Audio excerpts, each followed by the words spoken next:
기존의 고용시장에서 배제될 수밖에 없는 장애인들을 위해 복지부에서 운영하는 장애인 일자리들이 있다. 크게 보면 전일제 일자리, 시간제 일자리, 복지형 일자리 이렇게 이제 구성이 되어 있고, 하지만 중증 장애인들은 장애인 일자리마저도 하기 힘들다. 장애인 일자리라고는 하지만 일자리 숫자가 너무 적고 어느 정도 업무 수행이 가능한 장애가 덜 심한 사람들을 위주로 뽑기 때문이다. 그러다 보니까 사실 중증 장애인들에게 이제 이 일자리가 제공되기 어려웠다라는 내용이 있고, 사실 또 직무도 굉장히 중요한데 이 세상에서 별로 이제 덜 중요하다고 여겨진 주변에 하던 직무들로 사실 구성된 일자리였어요. 사실 저희가 많이 만나는 중증 장애인들, 발달 장애인들, 뇌병변 장애인들, 거주지에서 오래 거주하셔가지고 이 지역 사회에서 이제 경험이 부족하거나 이런 분들이 좀 참여하기는 어려운 일자리였습니다. 중증 장애인도 일하고 싶다. 공공 일자리 제공하라. 중증 장애인도 일하고 싶다. 공공 일자리 제공하라. 그래서 장애계는 오랫동안 중증 장애인도 일할 수 있는 권리를 확대해달라고 요구해왔다. 그렇게 해서 만들어진 것이 바로 권리중심 중증 장애인 맞춤형 공공일자리이다. 권리중심 공공일자리는 그 2020년 7월부터 시작된 일자리입니다. 서울형 권리중심 중증장애인 맞춤형 공공일자리라는 이름으로 조금 시작이 됐어요. 우리 사회에서는 조금이라도 능력 있는 사람, 돈을 조금 더 잘 벌 수 있는 사람을 먼저 뽑잖아요. 이 사회에서 일자리는. 근데 그런 기준을 바꿔서 180도로 바꿔서 이 사회에서 더 사회적으로 통합되어 있지 못하고 더 차별받고 더 일자리를 갖기 어려웠던 사람들에게 일자리를 제공해야 된다. 이런 원칙으로 시작된 일자리입니다. 사실 권리중심 공공일자리의 탄생 배경에는 유엔 장애인 권리위원회의 권고가 있었다. 대한민국은 구조적이고 지속적으로 그 국회의원, 언론, 일반 대중을 상대로 그 장애인 권리 협약 CRPD를 알려야 한다. 공론화시키고 교육시켜야 된다. 이렇게 얘기하고 있거든요. 그래서 국가와 지방자치단체가 장애인에 대한 그 긍정적인 인식을 제고할 캠페인을 해야 된다. 이렇게 되어 있어요. 유엔 장애인 권리협약은 2006년 12월 유엔 총회에서 192개 회원국에 만장일치로 채택된 국제조약이다. 한국은 2008년 12월 국회 비준 동의를 거쳐 2009년 1월에 국내 발효됐다. 그러나 당사국이 협약을 위반한 경우 개인통보 제도와 직권조사 제도를 규정하고 있는 협약 문서인 선택의정서 비준은 14년간 미뤄오다 2022년 12월이 되어서야 비준되었다. 한국 정부는 유엔 회원국으로서 유엔 장애인 권리협약을 이행할 의무가 생긴 것이다. 권리중심 공공일자리는 유엔 장애인 권리협약을 사회에 알리고 장애인식 개선을 위한 일자리로 시작되었다.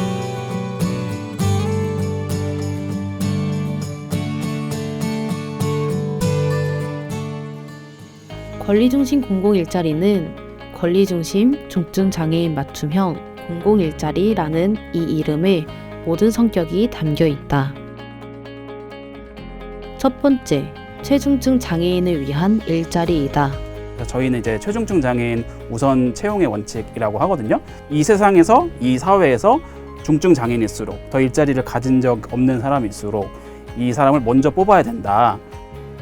권익공호를 기반으로 한 중증 장애인에 맞춰진 중증 장애인이 잘할 수 있는 일들을 한다. 권익공호, 문화예술, 인식개선의 3대 직무로 이루어져 있다. 왜 이 세 가지 직무로 구성했냐라고 하면은 사실 중증 장애인들이 할 수 있는 그 일자리 직무나 수행이나 이런 게 사실 많은 부분이 제한이 되어 있잖아요. 제한이 되지만 이분들이 하실 수 있는 그 노동을 그 자체로 인정을 해서 이걸 일자리로 만든 거거든요. 그래서 권익공호는 자기 스스로의 권리를 옹호해서 이 사회에 나의 목소리를 낸다라고 하는 거고, 그 문화예술은 내가 할 수 있는 그대로 춤추고 노래하고 뭐 그림도 그리고 있는 그대로 이 사람이 할 수 있는 것을 노동으로 인식하고 이것을 사회적인 가치가 있는 것으로 바라보고 이런 거고요. 그리고 인식 개선은 어쨌든 인식 개선 강사를 직접 함으로써 이 비장애인 중심 사회에서 사실 장애인들을 시민으로서 이렇게 아니면 어떤 이제 강단에 선 사람으로서 만나기 어려운데 이 사람이 직접 그 강단에 섬으로써 어쨌든 인식을 변화시키는 이런 일자리로 구성된 게 특징인 것 같습니다. 그리고 마지막으로 일자리 전반을 공공이 책임지는 공공일자리이다.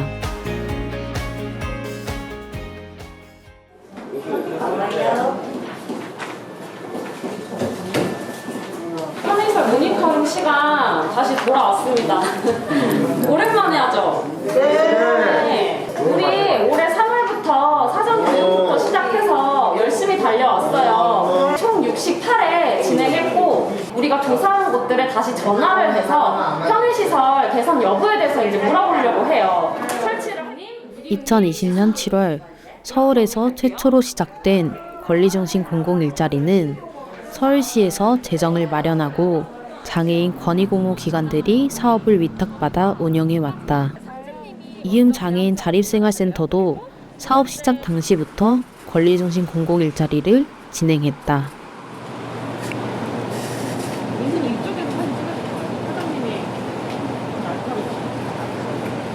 여기 사장님은 별로 뭐 이야기 들어볼 생각도 없으신 것 같고 민감하네.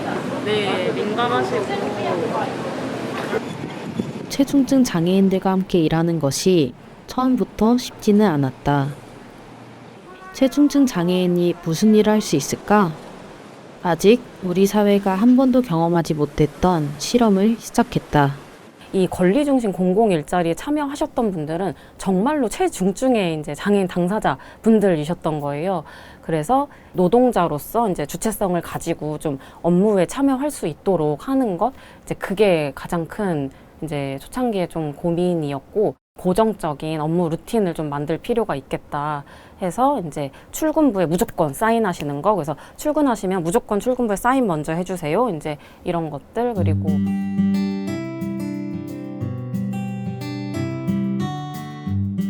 뭐 월요일은 무슨 업무 하는 날, 또 화요일은 무슨 업무, 이런 이제 고정적인 좀 업무 루틴들을 좀 이렇게 잡아갔던 게 있고, 좀 이렇게 주체적으로 참여할 수 있는 방법들을 이제 좀 고민을 해보자 해서 직접 이제 같이 노동자분들하고 같이 신문을 사러 가는 거예요. 그래서 같이 신문 사는 거부터 시작해가지고 이제 다음 날은 이 사온 신문을 하나 이제 정해가지고 이제 읽어드리는 거.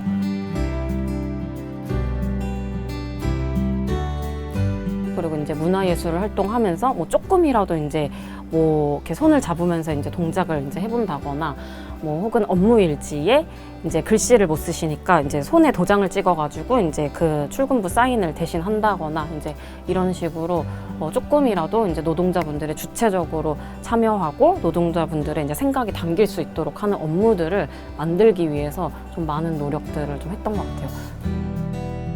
노들 장애인 자립생활센터도 체중증 장애인에게 맞는 일을 찾기 위한 노력을 시작했다.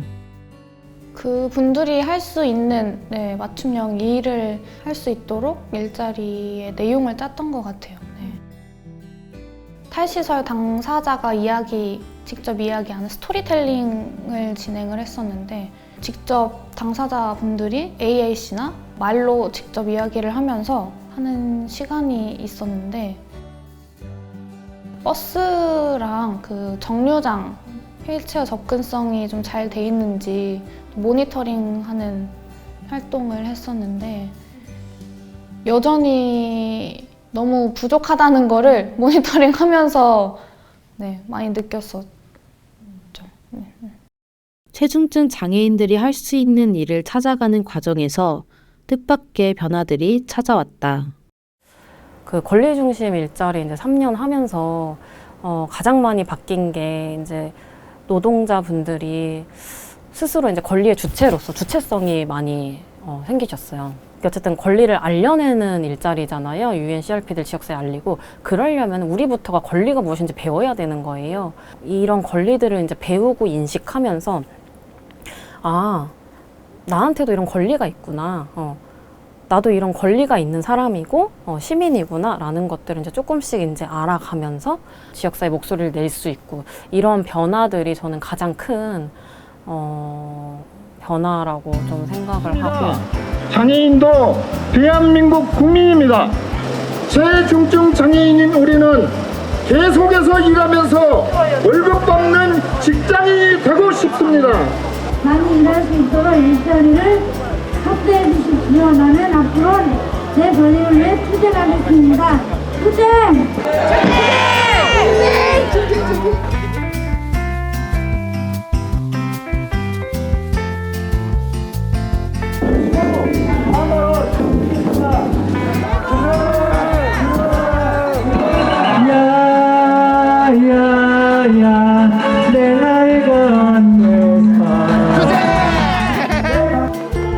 일을 할 뿐이었지만 노동자로서 주체적 관계를 맺기 시작하면서 일상도 변화했다.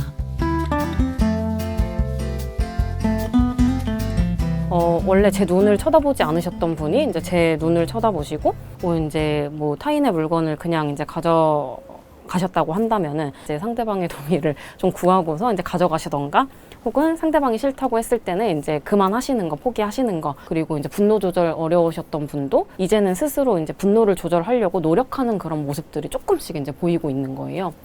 근데 이제 이게 저도 처음에는 뭐 장애 특성으로 인해서 뭐 어쩔 수 없을 거야. 내가 아무리 이렇게 이야기한다 한들 이거는 그냥 우리 공동체가 감당해야 하는 몫일 거야 라고 생각했던 부분들이 노동자분들하고 이제 관계를 맺어가면서 조금씩 친밀해지면서 이런 변화들이 조금씩 보이는 거예요. 서로 지금 소통하고 있구나.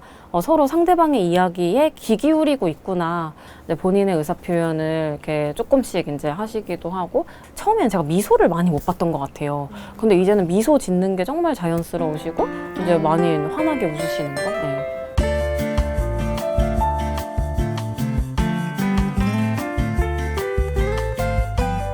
일자리 하면서 어떠냐고 물어보면은 되게 자부심하고 자신감이라는 단어를 되게 많이 말씀을 하셨어요. 그래서 이게 단순히 돈을 버는 일자리가 아니라 일상생활을 계속 좀 살아갈 수 있게 해주는 그런 자신감도 삶의 전반에서 많이 만들어내는구나 라는 지역사회에서 나의 역할이 있구나, 내가 할 수 있는 일이 있구나, 여기서 오는 자부심 같아요. 권리중심 공공일자리는 장애인 당사자뿐만 아니라 그 가족들에게도 변화를 가져왔다. 이영서 씨의 동생도 권리중심 공공일자리 노동자였다. 드디어 갈 곳을 찾았다. 드디어 이 기집애가 속할 곳을 찾았다. 그러면서 너무 기뻤던 것 같아요. 네. 은서가 뭐라도 할 수 있는 활동을 하면 좋겠다라는 생각을 되게 많이 했어요. 그래서 염려도 되게 됐고 처음 출근할 때 이렇게 어떤 고등학교 졸업하고 사회생활이나 어떤 집단생활을 처음 해보는지라 걱정이 진짜 많이 됐어요. 처음에는 적응을 잘 못해서 그런 뭔가 돌발 행동이 소리를 지른다거나 뭐 그런 일들이 종종 있었고 그래서 저는 정말 좀 죄인이 된 것 같더라고요. 어떻게 이러면 정말 죄송합니다 이랬는데 뭔가 어떤 주변 다른 근로지원 선생님들이랑 그리고 중구 IL 센터 활동가 선생님들이랑 뭔가 얘기를 하고 되게 상담도 많이 하고 그러면서 차차 나아지는 모습을 봤던 것 같아요. 뭔가 일자리 하는 것도 되게 즐거워하고 네. 그런 모습이 정말 너무 다행이었죠. 그래서 은서가 갈 곳이 있다니 이런 그게 좀 많이 찡하더라고요. 사실 좀 그런 사회적 뭔가 망이 생겼다고 해야 될까나요? 직장 동료도 생기고 이렇게 근로지원 선생님도 생기고 또 어떤 IL 센터 활동가들이랑도 소통하고 그런 게 되게 이제 얘도 친구가 있겠구나 이런 생각? 네. 권리중심 노동자들은 이를 통해 단순히 돈을 버는 것뿐만이 아니라 지역사회에서 관계 맺으며 한 사람의 시민으로 자리 잡을 수 있게 되었다. 지역사회에 자리 잡는 데 일자리가 큰 역할을 한 것이다. 체중증 장애인이 무슨 일을 할 수 있을까? 체중증 장애인과 함께 일하는 동료로 관계 맺을 수 있을까? 권리중심 일자리는 무엇을 생산하는 노동인가? 이 질문에 대한 대답을 스스로 찾으며 3년간 지속되어 온 권리중심 공공일자리. 이게 되나? 이게 맞나? 사실 개념도 잘 몰랐어요, 저도. 노동인데 이게 그냥 이렇게 뭔가 만드는 노동이 아니라 권리를 뭔가 만드는 게 노동으로 이제 인정이 된다고? 사실은 잘 몰랐어요. 근데 이제 만들어지고, 그리고 이제 초반에 이제 어떤 직무를 할 것인가? 그때도 정말 그 기간들이 다 대혼란이었거든요. 계속 하면서 그 노동자분들이 보여주는 그런 변화들을 확인하다 보니까 이게 노동이고, 우리가 자본주의 사회에서 노동의 개념이 그렇게 이제 생산적인 노동으로 이제 갖춰져서 그렇지, 사람에 맞는 노동은 다 각자 다르다라는 것들을 저는 권리중심 일자리를 통해서 좀 배운 것 같고, 그게 가장 권리중심 일자리의 인상적인 부분인 것 같아요. 네. 이제 이렇게 뭔가 혹은 뜬구름이 될 수 있었던 것들을 진짜 입증해낸 거라고 생각을 해요. 네. 우리가 몸소 보여줬고 지금도 보여주고 있다. 네. 그러나 권리중심 공공일자리가 해온 사회적 실험은 3년 만에 끝이 났다.